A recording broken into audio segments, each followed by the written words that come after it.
Welcome to our channel. Today we how to log into Navy Federal Business App, secure access step by step clearly. To log into the Navy Federal Business App, begin by ensuring you have the app installed on your device.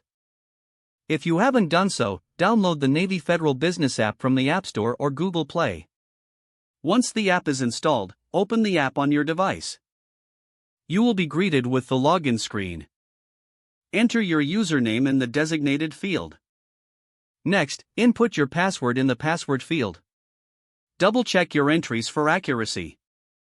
If you have enabled biometric login, you may also have the option to use your fingerprint or face recognition.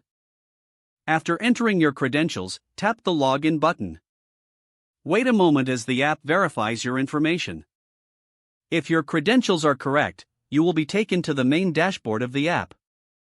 In case you encounter an error, verify your username and password. If you've forgotten your password, tap on the Forgot Password link.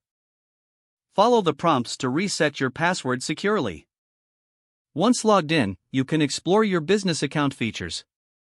Always remember to log out after your session for security.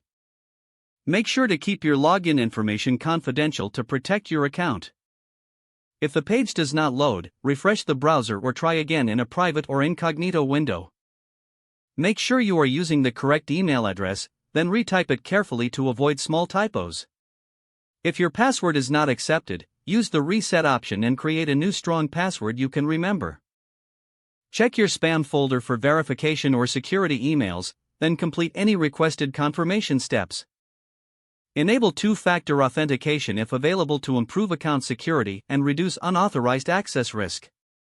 After signing in, review your profile details so your contact information and settings are accurate and current. If you see an error message, note it down and try again after restarting your device and internet connection. Log out when you finish, especially on shared devices, to keep your account and payment information. If the page does not load, refresh the browser or try again in a private or incognito window. Make sure you are using the correct email address, then retype it carefully to avoid small typos. If your password is not accepted, use the reset option and create a new strong password you can remember. Don't forget to like this video and subscribe to our channel for more step-by-step tech guides.